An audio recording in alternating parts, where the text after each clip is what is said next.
Back when I worked at McDonald's, we had this guy who came to the window and he was in the drive-thru and he just starts cursing everybody out. He's screaming. He's like, ah, ah, ah, ah, he just going off. And I happened to be on the window at the time. So I said to him, hey man, I don't know what you're dealing with. I don't know why you're acting this way, but let's just give you the food, you give us the money, and you go about your business, and we'll go about ours. And he's just screaming, and he's like, ah, ah, ah, ah, ah. So I shut the window, gave him some time to cool off, and then eventually he calmed down and just explained, like, I'm sorry, man, I got fired, and I just been having a really hard day. I apologize. And I said, thank you for the apology. Now, why am I telling you this? Very simple. It's not personal.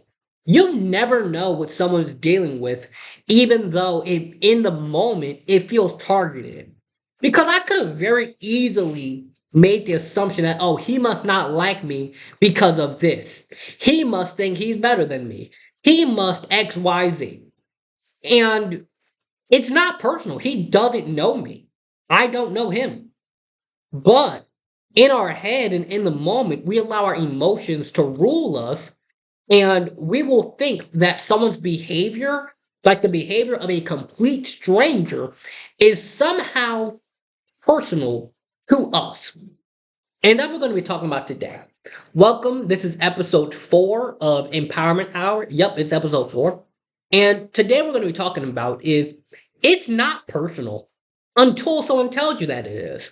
Because there will be situations in life where someone flat out explicitly tells you that I'm doing this because I don't like you. That's possible. It happens sometimes. But most of the time, when a stranger or even a friend or a family member does something, it's really not that personal most of the time. They're just having a really bad day. They're dealing with stuff that you don't know about. And you just so come happen to be the victim of completely indiscriminate anger. Like it's completely indiscriminate. They're just mad and they're looking for someone to be mad at. Now, that doesn't excuse or justify someone's behavior, but in the moment when these situations happen, it's very easy for us to take it personal and then we think that they think something's wrong with us. So you two are going back and forth, arguing, fighting. It could get violent. It could go south really quick. But what actually happened is they're dealing with something that has nothing to do with you. In our personal life, and this is an example that I deal with quite often, when I liked someone or I was dating someone, and all of a sudden they start responding a lot slower or less consistently, I would start to take that personally. I would think that, oh, they must not want to talk to me.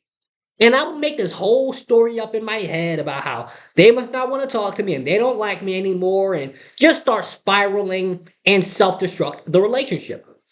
But the facts of the matter could have been they were asleep. It could have just been they were having a really hard time with something. Funerals, dog died, cat got ran over. Um, they had a really bad migraine, and because of that, they weren't texting me. It could have just been that. It could have been completely non personal, but because I took it personally, I did things assuming that they were personally didn't like me anymore or targeting me or whatever and destroyed the relationship. You might have a manager at your job who all of a sudden, they just come in and it seems like they're just picking on you. Oh, they must not like me. They might be having a hard time with their mom and dad or wife and husband at home, and it just so come happen that they took that out on you. Your parents come home and they're just stressed and mad and angry and they're like, why didn't you do the dishes and this and that? Maybe they got fired from their job. Maybe they just found out that the rent got increased. Maybe they had a medical emergency, like they just went to the hospital and found out that they have a terminal illness. So they're really stressed out. It could be that simple. And it's easy to say and to think, but in the moment, it's hard to do. In the moment, when someone is, angry and screaming and just doing stuff, it's really easy for us to think that, oh, it must be personal. They must be intentionally taking this out on me. Sometimes that is the case, but most of the time it's not. So, in the moment when someone does something like a stranger or a friend or a girlfriend or boyfriend or parent does something, the first thing we want to do is notice, okay, emotions are rising up. I'm feeling an emotion. Maybe I'm starting to feel sad because they said something that offended me. Maybe I'm feeling angry because they said something that made me feel, mad and angry. Maybe I'm feeling stressed out or worried or scared or whatever. And I'm starting to believe that it must be personal. They're doing this because they don't like me. They're doing this because they don't love me anymore. They don't want to be my friend, whatever. So now that you notice the feeling, you notice it rise up, you just, and you take a deep breath. Maybe you might just have to walk off before you say anything. Because sometimes the smartest thing to say is absolutely nothing. That's what happened for me. When I noticed myself getting mad or angry or annoyed, I just walk away because I know that whatever I say when I'm mad is going to be really, really bad. So instead of me arguing or yelling or making it worse or taking it personal, I just take a step away and just say, hey, I don't know what that problem is, but I hope, God helps them or they get the therapy or whatever that they need. I don't know what their problem is. I hope they figure out what they're dealing with. And you also want to be aware to allow yourself some grace because you don't have to be perfect. Everyone slips up from time to time. But what's most important is to remind yourself that, hey, it's not that personal. Even something such as I've had people tell me that they don't like my hair or they don't like the way I dress or how I talk. That's not personal. Yeah, they said something personally about me, such as I don't like your hair. I don't like your voice. I don't like you. That is a personal thing. I don't like you. But the reason why isn't personal. The reason why they don't like my hair isn't because of me. It's just their own personal biases, the way that they might make assumptions about people with dreadlocks. Maybe it could be anything. But you and me too, like all of us, it's really easy for us to, jump to these immediate conclusions. But the problem with that is that most of the time, our assumption is wrong. You might assume that somebody doesn't like you or that they're being mean or that someone looks at you funny like a stranger because of your skin color. It could be, that's an assumption you can make. And it's possible that that's true, but it's also possible that they might have never seen somebody with your hair before. It's also possible that maybe they think you're really handsome or cute, but they just don't know how to say that. Like, because it's kind of odd to walk up to somebody and be like, wow, you're just so handsome. It's kind of strange to do that. So they might be looking at you in a good way, or they might wonder where you got your outfit from. It could be millions of things. And it's ironically easy for people to make these assumptions that it's personal in a negative way. Like, oh, they don't like me. They don't want to talk to me anymore. They don't want to be my friend anymore.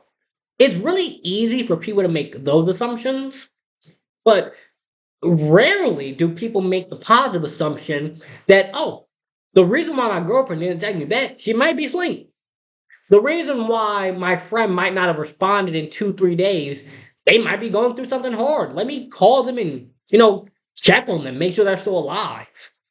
Oh, the reason why my mom or dad, brother, sister, aunt, uncle might be angry and might have said something that hurt my feelings, somebody might have hurt their feelings.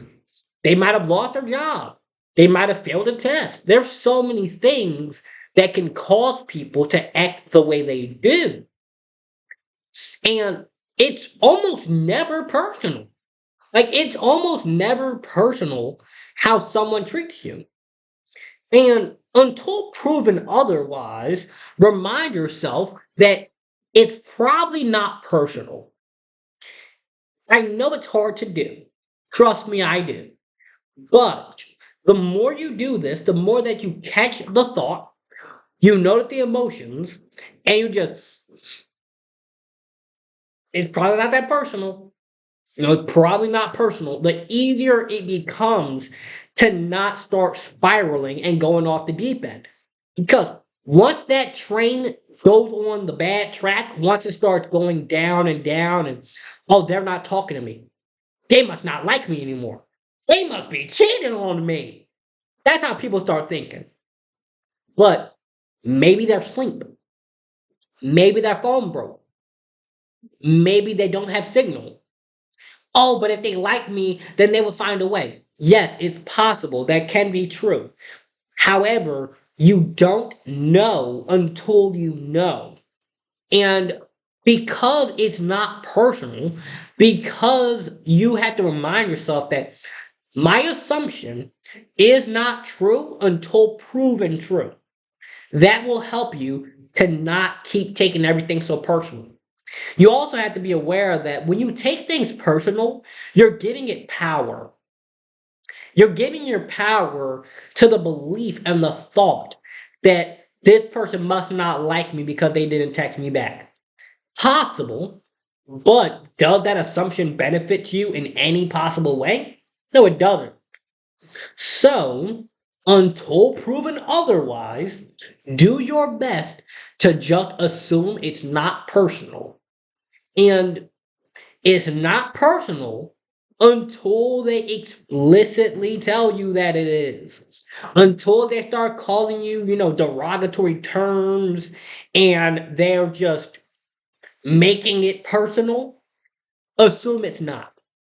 And by doing that, you're able to have more compassion for people. So I do get angry, I do get mad sometimes, but it's a lot less than I used to because when people say and do things that I would have taken personally, I remind myself it's probably not personal. I don't know what may have caused that person to start cursing me out. I don't know what caused it. I don't know if I did something. I don't know if I said something, but it's probably not personal. They might have just gotten broken up with. They might have lost their job. They might have failed a test. They might have got fired. They may have been expelled out of school. I don't know. And by assuming that it's not personal, it makes it a lot less stressful. It makes it a lot less stressful when people say things or do things that would upset me because by reminding myself it's probably not personal, I don't take it so personal. That's the message of this video. It's very simple and easy to explain and understand, but in those moments, it can be hard to do. So each time you do it, it gets easier. It's like a pattern that you build. And over time, you start to create this pattern of assuming it's not personal, while most people assume that it is. So, if you assume that everything personal, someone looks at you, oh, they must not like me. They must not like me because of my skin or my hair. Whereas someone looked at me, a person looked in my direction. They might not have even looked at me. They might have just looked to the left and I was standing on the left. Oh no, they're staring at me. Well, there is also a sign right there, so they could be reading it. Oh, but no, they're staring at me. They might like your outfit. Oh no, but they're staring at me. They might really like your hair. You never know. Nothing's personal until someone explicitly tells you that it's personal. I hope you guys got value from this episode. Make sure you like the episode, subscribe to both the Spotify and my social medias and YouTube channel, and have a wonderful, blessed, lovely day. If you're looking for my books, coaching, or any other resources, you can find those in the description. Have a good one.